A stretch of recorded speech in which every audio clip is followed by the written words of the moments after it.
can see that all right, Peter? Perfect. Thanks, Steve. Okay, excellent.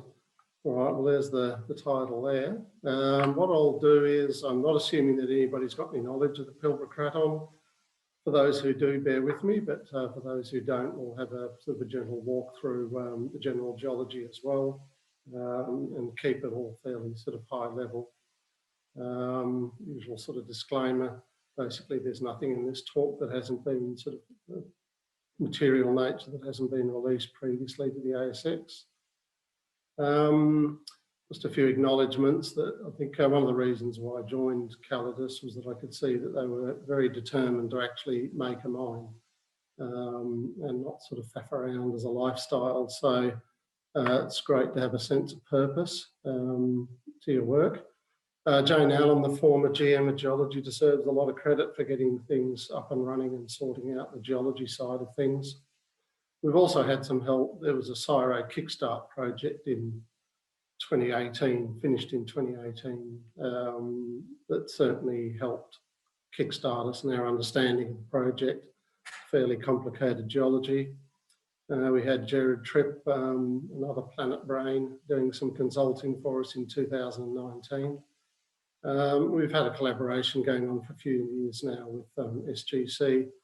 There was also some very good work done in the 90s by CRA and Julian Verncombe, who did some consulting for them that really did improve the understanding of this project.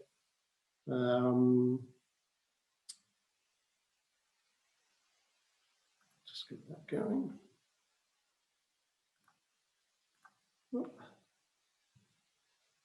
Now, decided to do this reverse engineering exploration because this wasn't a case of us being super intelligent and finding Klondyke, because it had been found about 130 years beforehand. So what we essentially had was an existing resource of about 374,000 ounces. Now, deposit model for Klondyke was pretty much useless because we'd already found Klondyke, so we weren't going to find another Klondyke. So what we've been attempting to do is untangle the various features, pre-sin, post-mineralisation, determine what the important factors were, but also not be too prescriptive about that. And then looking at those sort of signatures on the tenement package.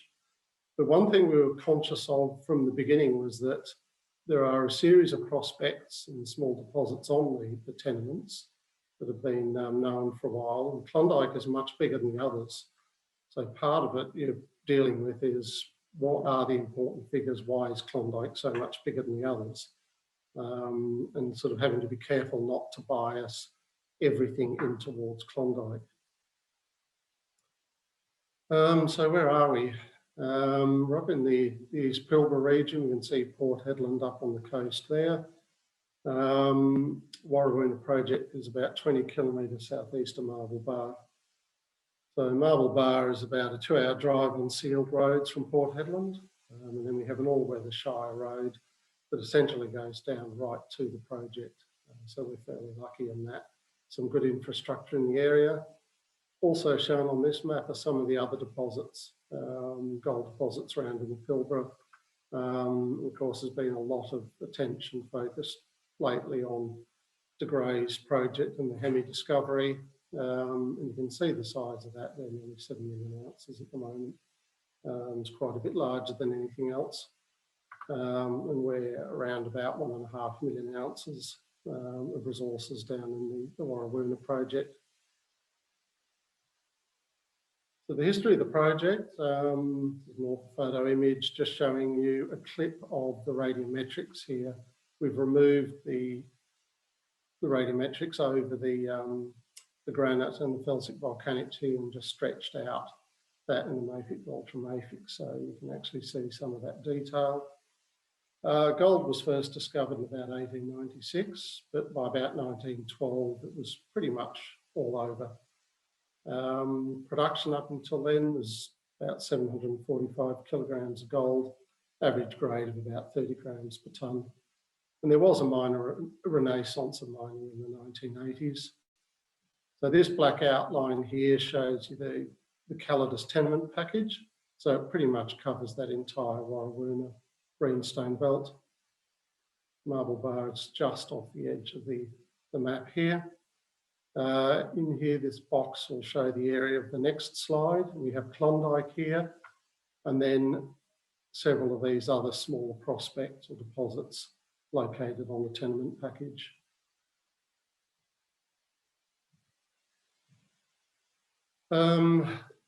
The aerial sort of geology, geophysical survey of Northern Australia provided some very good data. Jones in 1938 mapped these main deposits that are shown through here. And what you can see on here for these older deposits is the average sort of life of mine grades for those. So reasonably rich sort of deposits. Well, I guess they had to be in those days to pay for all their supplies. And what we can see, these white lines here are a series of cherts that have been mapped. You can see the area that we'll be mainly looking at is this in here. And you can see several of these deposits sitting along this sort of chert leader here. But there are also some other deposits like these that sit actually off that. And then another one here at St. George that sits on a parallel shear zone and chert to the north. And Jones had suggested that these high-grade shoots were formed where you had these northwest trending fractures intersecting these cherts. And the best known of these is this Cockey's leader here, which we'll talk about a bit further. But we'll just have a look at a little cross-section pretty much across here, this old Klondyke Queen deposit. And we can see there that this is Klondyke Queen here, so north-northeast is on the left and south-southwest there. And this is a drill hole down through here that the Geological Survey actually drilled in 1955. They drilled 3 holes underneath the 3 largest deposits on the Warrawoona field. And at Klondyke Queen, they aimed to hit the ore body about 60 metres below the existing workings. And you can see those workings sort of shown in here. So they've intercepted it a fair bit below there. And the drilling showed that the structure that they were mining on does continue at depth. But interestingly, the highest or the best intercept they got, which was just over 4 grams, was actually sitting here off Cockey's leader, which is located along here.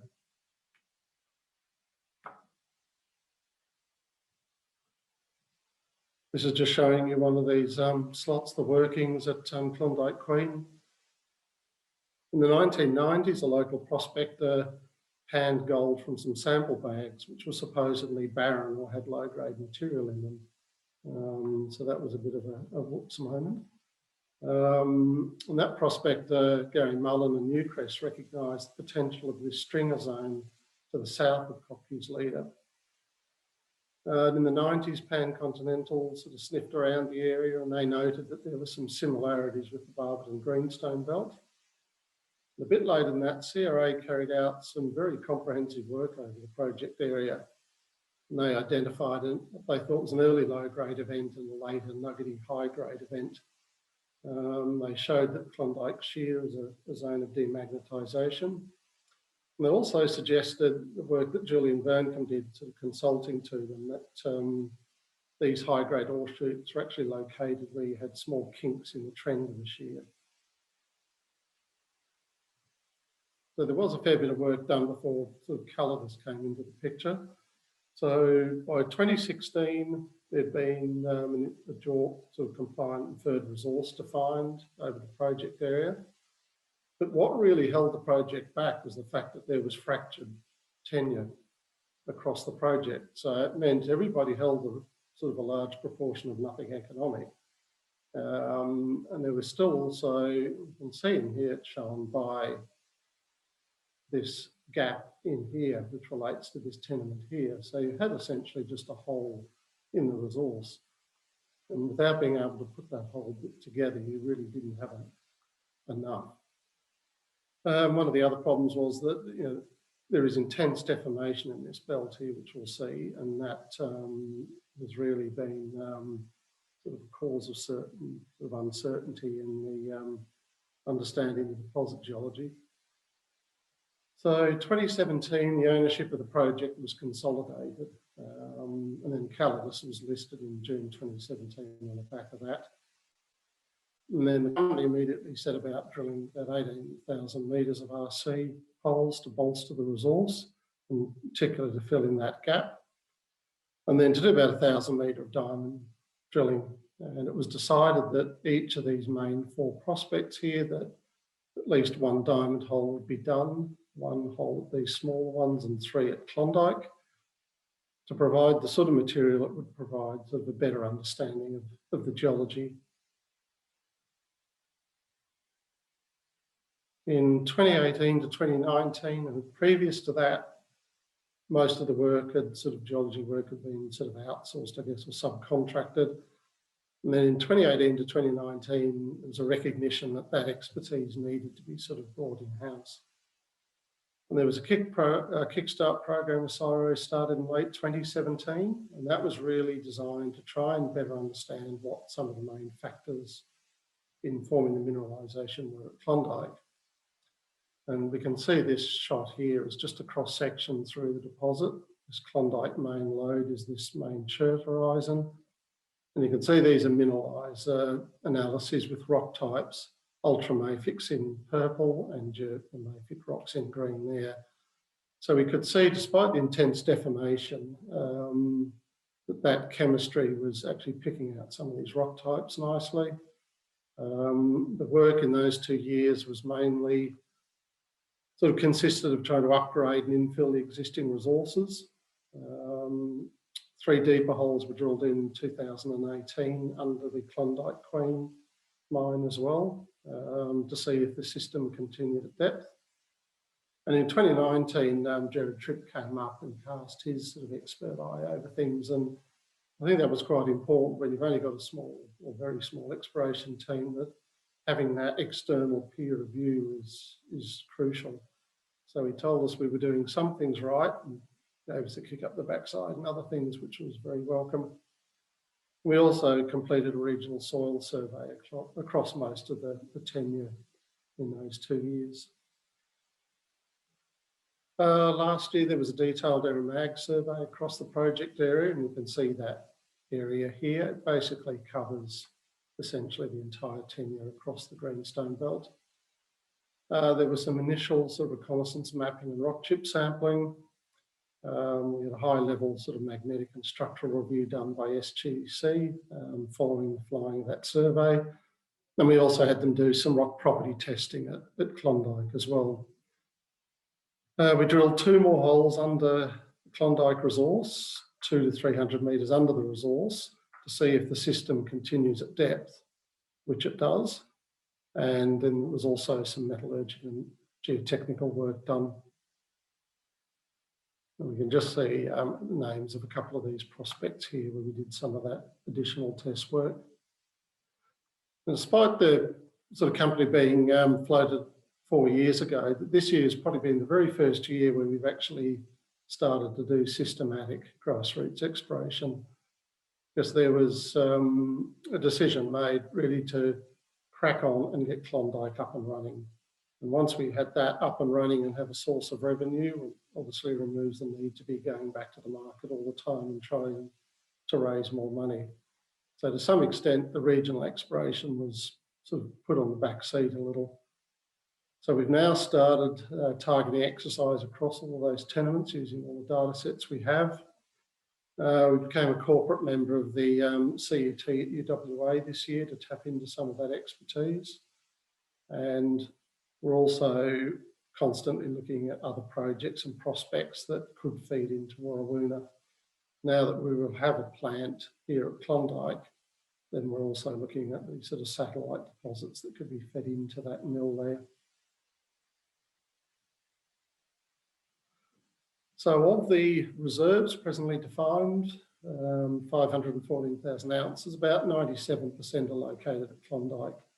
That gives you a bit of an idea of that potential bias when you're comparing Klondyke with these other deposits and prospects around on the tenure.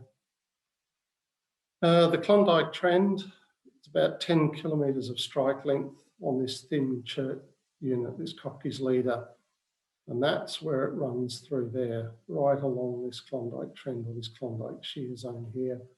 And it's remarkable because the chert unit itself is only a few tens of centimetres thick. It's a very distinctive marker unit, both along strike and at depth. Now, historically, there was no indication that grades decreased with depth. In fact, some of the government geos who visited the field early in the 20th century said that the grades were as good or even increasing in some cases. The main problem they had was with water. They couldn't keep the water out. And the Klondyke trend along here is characterised by a high proportion of free milling gold and just a few % pyrite in the ore system. And this here just shows us roughly this sort of resource footprint at Klondyke. So we've got the main Klondyke resource, and then we have this smaller St. George resource here along a parallel shear zone.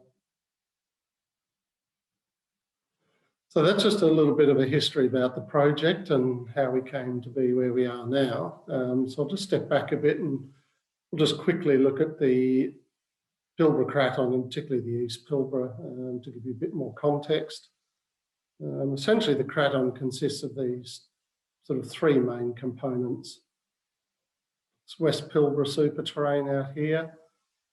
We have the East Pilbara Terrane, this classic diamond sort of basin geometry shown out here in the green. You can see Klondyke out to the eastern end of that.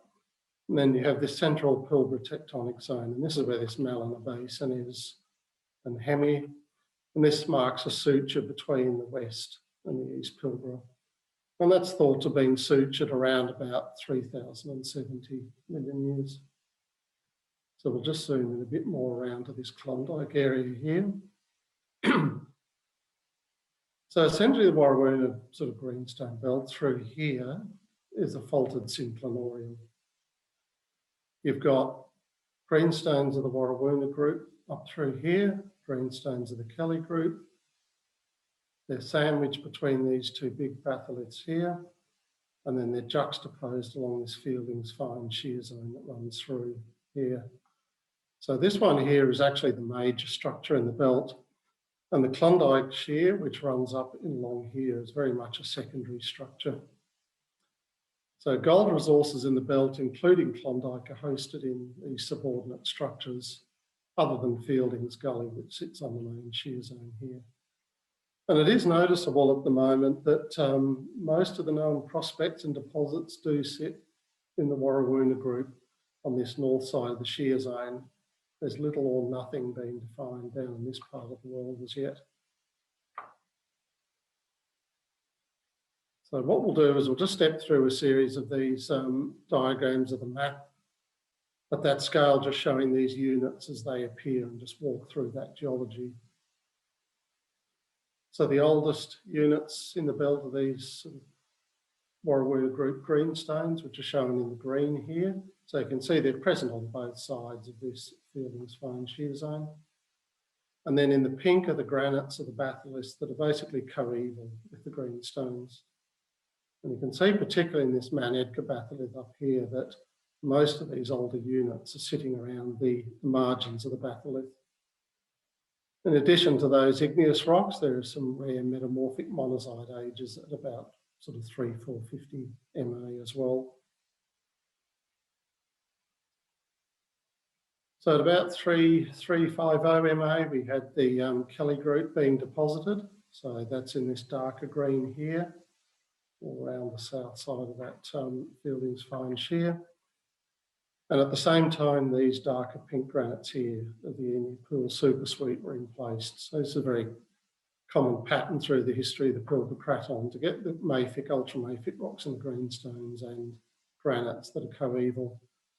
And it's thought that this time was a major episode of granite doming, rifting and metamorphism. You can see the references to that into there.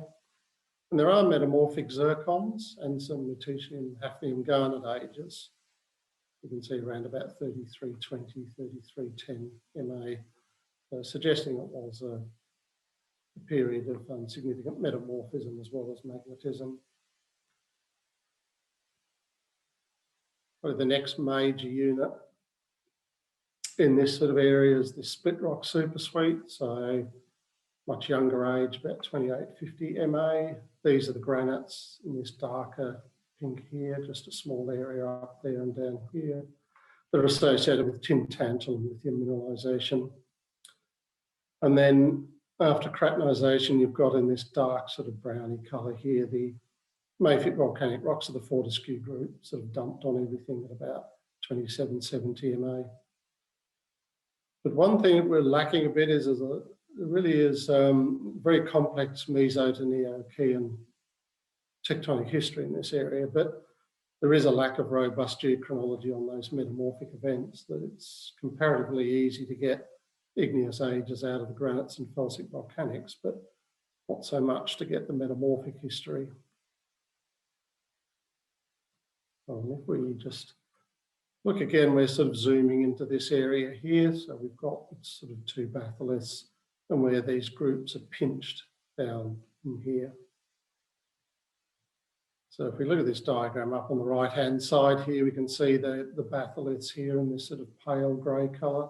This is the Fortescue Group here, and the greenstones in white. And it's a very nice map from Collins et al. Some years ago, where they looked at the distribution of the S and the L tectonites in the belt. And you can see mainly S tectonites along the margins of these granite batholiths. But there's a zone here, almost like a Pilbara sort of plug hole, with these strong L tectonites that do sort of steepen up as they come in towards this zone here.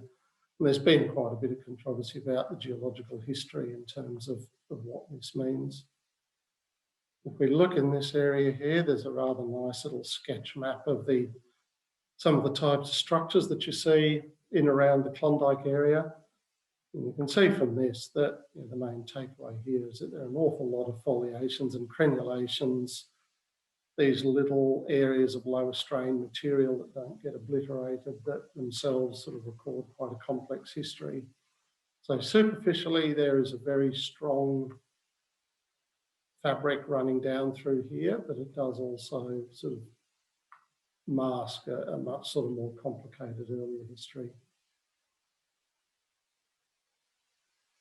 So we are looking at multiple events in this area. So we've now zoomed into the Klondyke area. So Klondyke Queen deposit sitting in around about here. So we've got several sort of parallel shear zones. There's one sort of running up here, then we have St. George, Klondyke, and then this highway shear. And then we have another shear zone running in through here, and this really separates undeformed rocks of the Kelly Group at about 3.3 billion from this package up here, which is all Warrawoona Group and very sort of intensely deformed.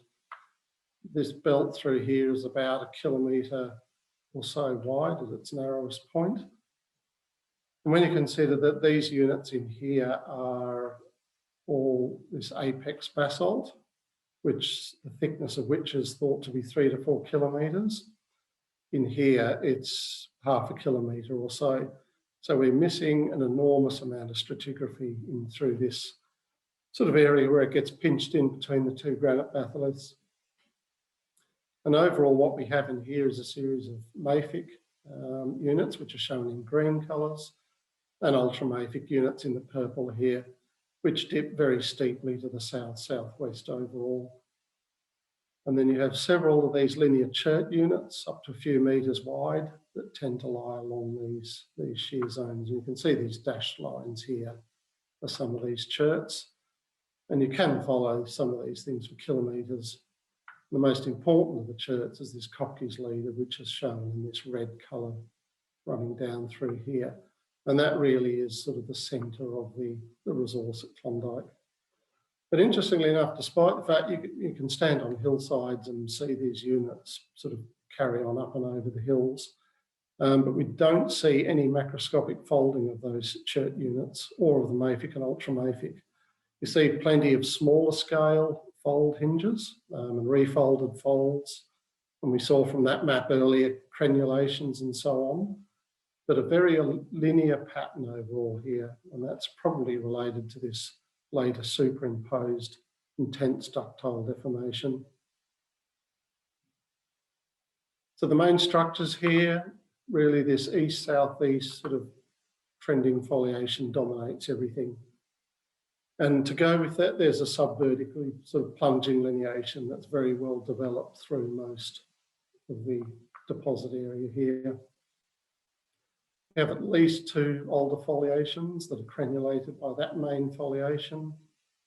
So we do have some of these metre scale sort of upright folds, and they also seem to plunge subvertically parallel to this lineation here.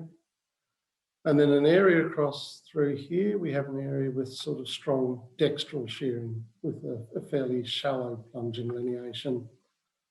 And it does appear as if that's probably related to this overall compressive regime, because you see the lineation from here swing from subvertical into moderately to shallow dipping through here.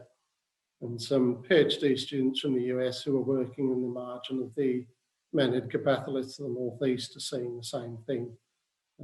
So there appears to be strong compression across here, along with some of these escape zones and dextral shearing. The other thing to note on here, we've got Kopke's leader in the red, the chert running down through here. And on the south side of that, there's this yellow, thin yellow unit here. And this is what we call a sericite schist, which we'll come to see that a little while. And this is where the bulk of the mineralisation actually sits, in that schist on the south side of the chert leader. So we're looking at the same area here. This is just a screenshot from Leapfrog. The red units here are showing you the cherts. So one on St. George, there's this footwall chert in here. And there is, Kopke's leader is actually in here, between this yellow sericite schist and between this fuchsite schist here. But it's so thin that it's all but impossible to see unless you zoom in. So very strong asymmetric alteration around this Klondyke shear. It's nice bright green fuchsite schist on the north side, the chert, and then into this sericite schist on the south side. We'll have a look just at a cross section through here just to illustrate that geometry. What we can see here is the Klondyke shear. We do have a couple more holes now further that go down to around about this depth, so around about 450, 500 metres below surface, and the system is still going. St. George, we haven't drilled as deep on that one as yet. We can clearly see from dipping to the south-southeast here, it seems to roll over and is essentially vertical after that. And in these deeper drill holes here, we hit the alteration and Kopke's leader within, I think, 3 or 4 metres of the projected depth. So it's a very continuous system. This is showing you a little photograph of Kopke's leader, the chert. So it's generally, this is NQ core. So chert leader is anywhere between true widths sort of 10 to about 25 centimetres thick. And yet it can be traced for more than 10 kilometres along strike. And we see it at depth at least half a kilometre below the surface. And very characteristic with this black unit here, and then grading upwards towards the south with this pale green top to it. So just showing a sort of similar view again, but this is just the block model with the grades shown on it, just to give you an idea of the sort of the shape and distribution of the gold mineralisation. See mainly we've got Klondyke Queen here. You can see this ribbon-shaped geometry to a lot of the gold distribution in through here. So you find that it's not continuous for hundreds of metres. If you look at the long section through here, you can see this very sort of blobby nature to things, or poddy nature to the gold grades. So the stuff above 5 grams is in red. There have been suggestions that we may have some trend like this. It's also been suggested that we may have something running through in that sort of direction as well at times by different people. I don't know, partly it's in the sort of the eye of the beholder, but we'll have a look at some of the geometry zooming down in a minute that might explain why we have this sort of poddy distribution. You can certainly see Klondyke Queen here, we seem to have sort of something that appears to be more sort of subvertical there. And let's look at some of these rocks. So look at some of the relatively undeformed. Essentially this whole belt here, although we sort of name these particular shear zones here because they're basically mylonites, that the rocks between them are also fairly high strain. And what we find is just very small windows and pockets where you get original textures preserved. The letters over here correspond to the locations of these photographs on the right-hand side. So you can see here we've got one that says the chert from in along the Klondyke shear. We can see a chert here with these intrafoil folds. It's all sorts of horrible things being done to it. We have variolitic basalt here, relatively undeformed, and it's deformed equivalent here. And what we've got in here, this small area here, you can see some spinifex textures in here, telling us that we've got these sort of rocks here, that sort of komatiites. That's corroborated by the chemistry as well, their chrome-titanium ratios. And here you can see the deformed equivalent of that there. So essentially with a lot of these rocks, when they're presented to you in their highly deformed state, they're very difficult to recognise what they really are. It's really been through that combination of the chemistry and then these areas where you get these low strain bits preserved that you can match up those textures to the chemistry and be a little bit more confident about what you're looking at. Boudinage and more boudinage. It's present right through the deposit area. And it's characterised by this sort of chocolate tablet or egg carton. We can see here, this is one of the walls, I think the hanging wall, the footwall of the Kopke's leader. And you can see this sort of like egg carton pattern to the boudinage in here. And on the right is this diagram that Brett Davis put together when he was doing a consulting job for Talga Gold, which has got a very sort of neat summary here. But you can see how he's got these sort of these axes here, this boudinage here, which to some extent the suggestion of what he's got here, you do see mirrored in that grade that we saw on the long section just earlier. And the boudins probably range from things at egg carton scale like this up to several metres or more in diameter. And that's probably what we're seeing in that long section. It's almost like a fractal sort of geometry and seeing those larger scale boudins in the grade. Steeply plunging lineation present right through the area, and this has been the subject of endless sort of arguments in academia as to whether it's stretching or intersection lineation. On the right-hand side here, we can see a sericite schist. And what you can see here, these beautiful little pyrite crystals here, these beautiful pressure shadows. And these, there's quite clearly been a large component of stretching in this direction through here. But what you also do see around the deposit area is widespread presence of pencil cleavages, crenulations, and earlier folds. And you can see here a lineation here with sort of pencil cleavage being developed in here. So I think the answer is that there are probably elements of both in this area here.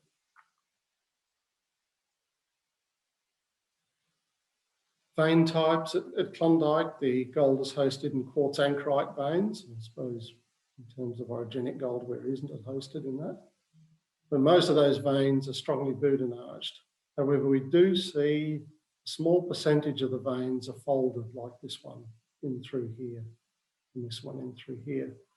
And on the St. George shear to the north, the deformation is not as intense. And what we can see there, at least sort of two vein sets where boudinaged and crenulated or folded veins seem to have mutually overprinting relationships, suggesting that they were probably coeval. There are some rare low strain domains in along the Klondyke shear or just off it that suggest at least two and possibly three sets of these quartz anchorite pyrite veins. We have plotted some of those up, but even on the stereo nets, they become a bit blurry because even though they're low strain, they still have been strained. So, but yeah, it looks like it was possibly like a stockwork sort of geometry. And then we have these late flat extensional sort of calcite chalcopyrite veins that cut the main foliation. And these things seem to be barren. There's no gold associated with those. So the alteration types at Klondyke, again, these letters here correspond to these letters here with these photos. On the north side here, shown in A, this is a fuchsite schist. You see strong sort of green colour here, so quartz, anchorite, fuchsite in the main. On the north side, developed in these ultramafic rocks here. And we step into Kopke's leader, which is in here, this sort of red dashed chert. And then on the south side at C, we have this, what we call sericite schist. So this would be sericite anchorite. We can see quartz in here in the vein, anchorite in here, this sort of white grey colour, and then abundant pyrite. And the pyrite typically forms along the margins of these veins rather than inside the veins. So overall, the white mica anchorite pyrite distally, which seems to zone inwards around the Kopke's leader to a white mica furrow and calcite pyrite sort of assemblage in the main. Cyro from some hyperspectral data they collected suggested that it's a phengite. And sulfates are dominated by pyrite at Klondyke. There is minor late stage sort of galena and sphalerite as well. So where does the gold sit? This just shows you a section of, sort of an idealised section that Gerald Tripp drew up when he did his consulting work with us. The original diamond hole that Calidus drilled into the deposit. You can see Kopke's leader in here. The main things are that the purple, pink colours are ultramafic rocks. The green colours here are mafic rocks. Around the chert here we have fuchsite, developed on the north side, sericite on the south side. And here we have the gold in ppm plotted down holes. So you can see around some of these cherts you get a bit of a kick. Some quite high grades in around Kopke's leader itself, but you also do get some reasonable kicks above 10 ppm sitting well off Kopke's leader as well. About 2/3 of the gold actually sits in this sericite zone and about 1/3 in the fuchsite zone. As I said before, most of the gold is associated with pyrite along the margin of those quartz anchorite veins, but you also do have a lot of oblique fractures that commonly host visible gold, and high-grade gold is common outside of Kopke's leader. So what's the timing of the gold? The relative timing, the deformation at Klondyke seems to be most intense where you have more phyllosilicates. So one possibility is that, it was the alteration there actually present before the main ductile deformation. Also, gold doesn't sit preferentially in the Boudin necks. It seems to sit in the Boudins and in fractures in that sort of quartz material. Boudin necks comprise barren quartz carbonate. So if mineralisation was predominantly in that ductile deformation, you would expect to see perhaps gold migrating into those necks, which we don't see. So again, suggesting was the gold there prior to that boudinage. So we've seen most of the quartz anchorite veins are boudinaged, but some of them are tightly folded. And we do seem to have 2 or 3 different vein sets with the same mineralogy, mutually overprinting relationship, suggesting that this may have been more like a sort of a stockwork system perhaps. And that therefore is the main flattening and boudinage actually post the ore. In this photo on the right here, we can see some visible gold in this fracture through here, and that's also spatially associated with sphalerite and galena. And just to zoom in of that galena and sphalerite, now that sort of relationship between the galena and some of this high-grade gold is quite important and useful. So in terms of absolute timing of the gold, Houston et al. Did some lead-lead work on galena at Klondyke, including on 3 sort of grains or clusters of grains of galena out of the Klondyke core that have been drilled earlier. And they came up with these ages around 3380 for 2 grains, and then a younger one about 30, 50. We can see that on the plot here, the younger grain sitting in here and the 2 older grains sitting down here. And galena is present in 2 habits, in sheeted veins with gold in the fuchsite zone, but it's also present in the same fracture-hosted sort of habit as this later visible gold. And this seems to be where these galena ages have come from. So by dating or having a sort of an indication of the age of the galena, in effect that we're suggesting that you've got an age, an approximation of the age of the gold as well. Now, there aren't many minerals actually in Klondyke that can be dated. There's chalcopyrite, but the chalcopyrite is post the main foliation, post the gold. And we did try to do some rhenium osmium dating on some chalcopyrite from another prospect, and that failed because the rhenium content is just way too low. So we didn't bother having a go at that here.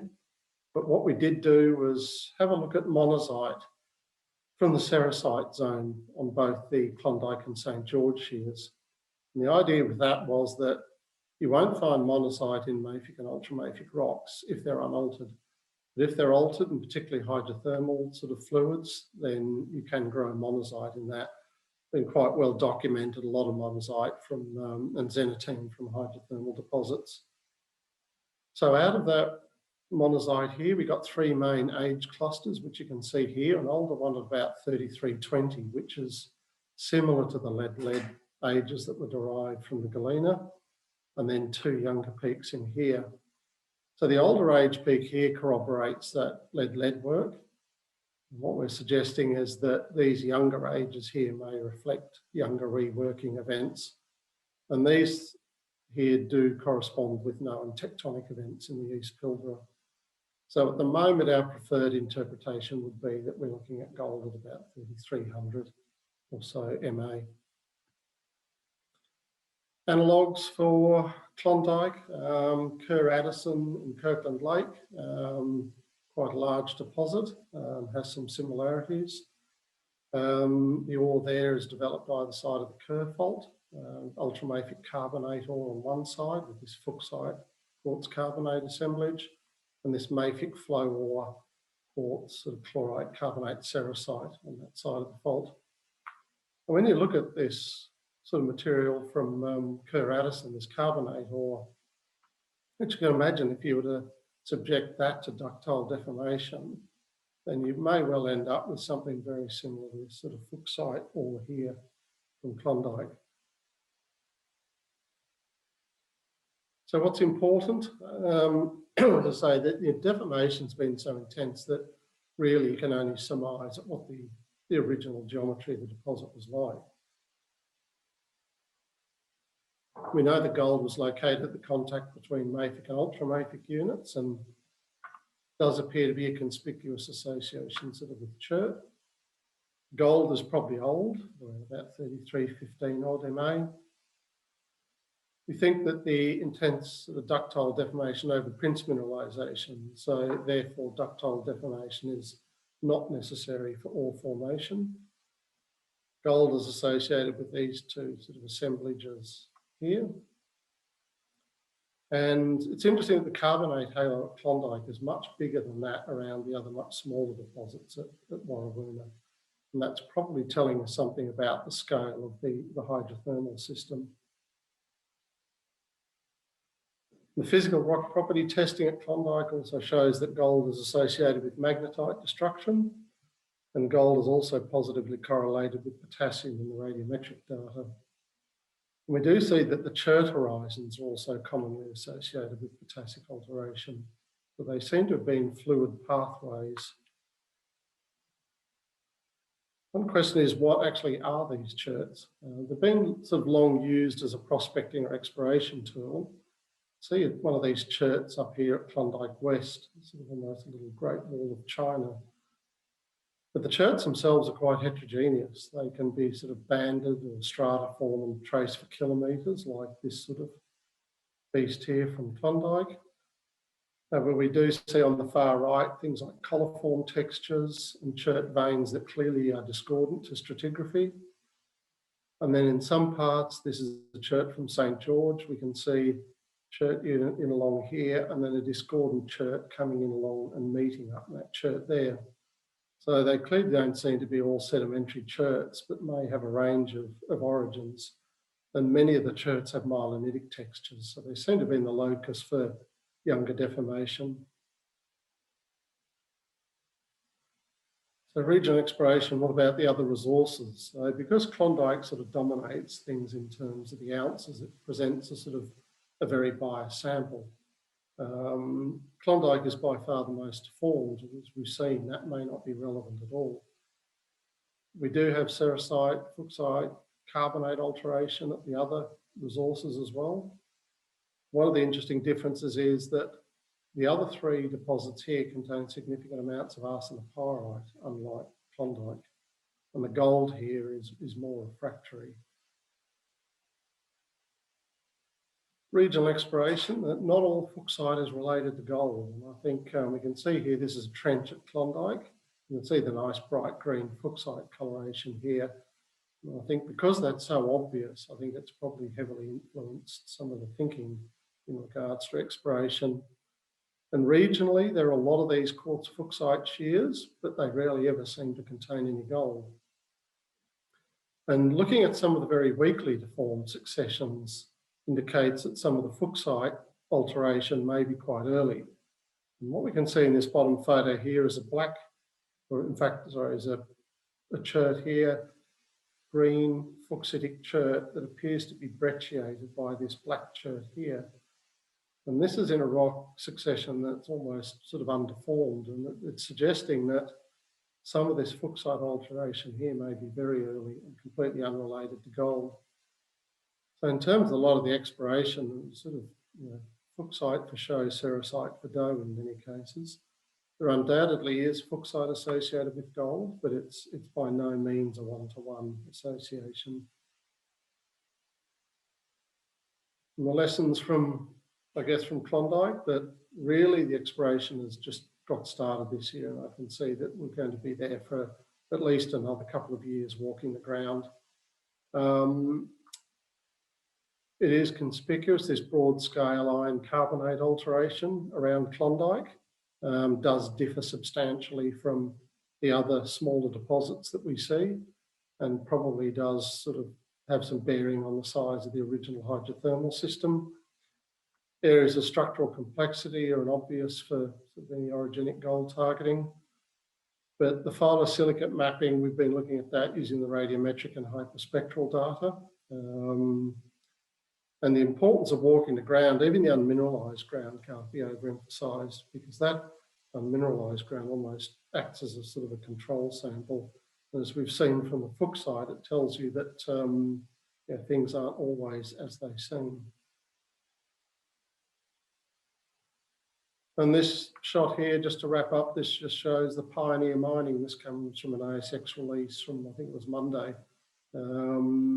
So things are already happening at Klondyke, and we should be doing the first gold pour in the June quarter next year.